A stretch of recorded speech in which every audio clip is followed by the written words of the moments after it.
Voltamos para a capital da República com mais informações. Lula há uma expectativa de se encontrar hoje com o presidente da Câmara, deputado Hugo Motta, para discutirem justamente esse assunto da segurança pública, essa articulação que veio do Ministério da Justiça, enviado para o Congresso Nacional, mas até agora não andou. A Vitória Abel é quem chega ao vivo com as informações. Ótima tarde a você, Vitória, as suas informações.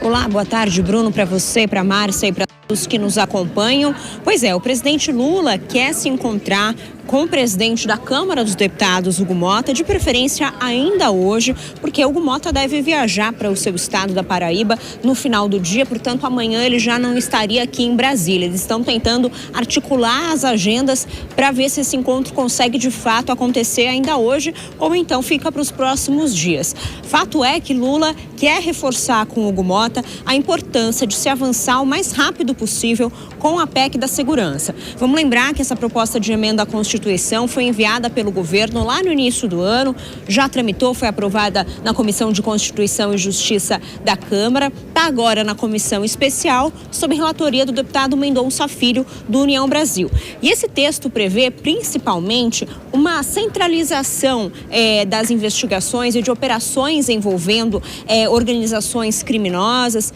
principalmente com caráter nacional e transnacional.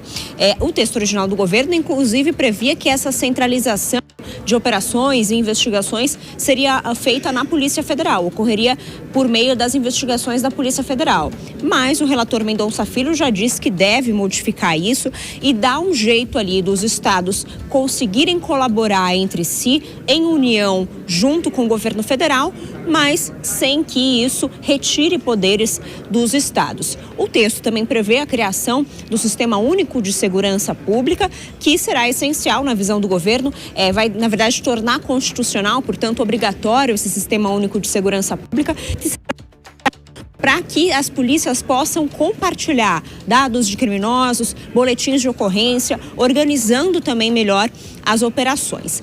Lula quer justamente que esse texto avance mais rápido depois, é claro, da operação no Rio de Janeiro, que chegou a matar mais de 120 pessoas. E Lula tem tratado isso como um tema primordial, utilizando justamente essa narrativa da segurança até para tentar conquistar um público que costuma ser um público mais conservador, da direita. Então, o Lula também está tentando alcançar esse público.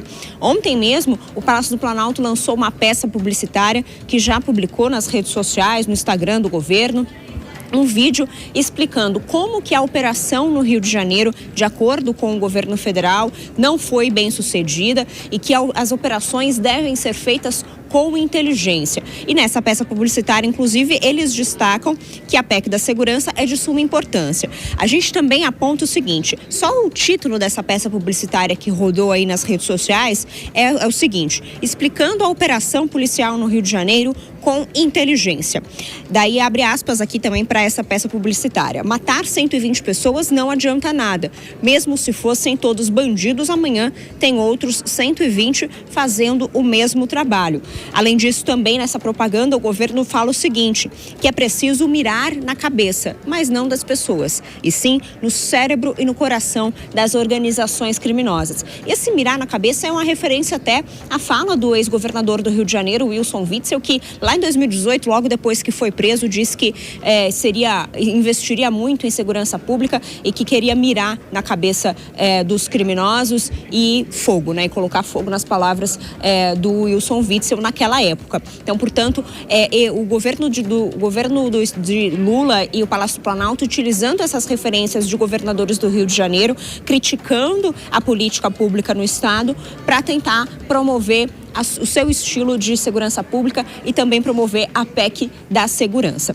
Além da PEC da segurança, a gente também destaca que o governo deve enviar entre amanhã e os próximos dias, na próxima semana, o PL, o projeto de lei antifacção, que prevê também um aumento de penas para quem liderar ou mesmo participar de organizações criminosas. Esse projeto de lei que já foi elaborado pelo Ministério da Justiça está parado na Casa Civil, mas os auxiliares do presidente Lula já disseram que isso deve ser acelerado e esse projeto deve chegar na Câmara nos próximos dias, justamente nessa onda que o governo quer seguir de segurança pública e de se mostrar ali propenso a fazer programas de segurança pública. Esse projeto antifacção, ele, além desse aumento de penas, ele prevê também a obrigação de operadoras de telefonia e bancos de compartilharem dados de criminosos, portanto, também auxiliando nas investigações e na inteligência das investigações, tanto de polícia civil quanto da Polícia Federal. Bruno e Márcia.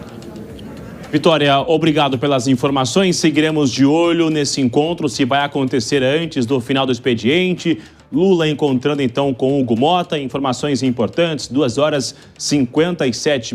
Vamos repercutir com os nossos comentaristas, o Luiz Augusto Durso. Eu quero ouvi-lo em duas situações, Durso, sobre este encontro de Lula com Hugo Mota. A segurança sempre foi um assunto, justamente como ouvimos, da Vitória, da ala um pouco mais conservadora, ala da oposição, mas o governo vem tentando recalcular essa rota, começando a falar mais sobre segurança, mas, ao mesmo tempo, a gente vê, pelo menos ficou um sentimento de uma tentativa de romantizar esse assunto, o que não é visto pela oposição assim, né?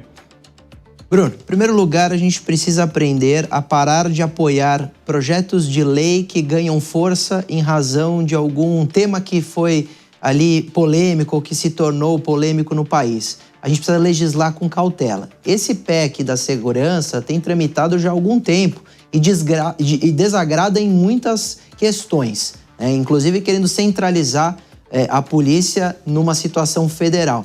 Aí eu pergunto, e me parece um pouco de antagonismo com relação à reação do governo a essa situação. Algumas figuras estão comparando essa operação no Rio de Janeiro com o que aconteceu no Carandiru.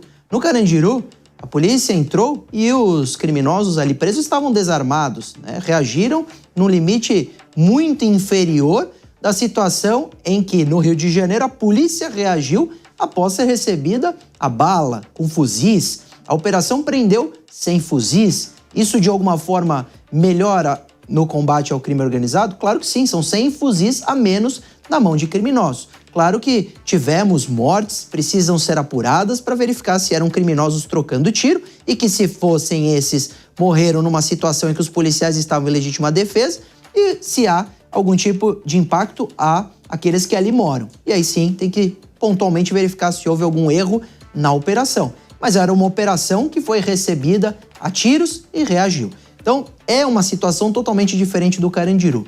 Em segundo lugar, nós precisamos lidar com essa situação a exemplo de como São Paulo tem lidado, asfixiando financeiramente as organizações criminosas. Nós acabamos de ver uma notícia antes dessa, dizendo que hoje foi feita uma operação aqui que apreendeu 300 mil reais ali do tráfico. Nós tivemos recentemente uma operação aqui em São Paulo que apreendeu bilhões de reais de organizações criminosas que aqui operam e trabalham. A mesma coisa tem que acontecer no Rio, mas lá nós temos de fato essa situação, que quando a polícia vai executar uma operação, ela é recebida a tiro e isso gera conflitos. Não é uma PEC da segurança pública colocando regras gerais que vai resolver. E aí entra a situação do antagonismo, porque parece que o governo federal atualmente tem só criticado a operação como se não tivesse tido culpa nenhuma o crime organizado ali dominar e receber a bala os policiais. E que, na verdade, eles foram vítimas dessa história inteira. Isso é uma deturpação da realidade. A realidade é que ali há um cenário de guerra. E a guerra, sim, querendo ou não, é resolvida muitas vezes em conflitos bélicos e existem efeitos colaterais. A gente tem que evitar ao máximo para não ter efeito colateral nenhum para a população. Mas que numa guerra, quem está do outro lado atirando na polícia pode morrer, isso é um fato e é uma opção quando o indivíduo porta um fuzil e recebe a polícia a tiros.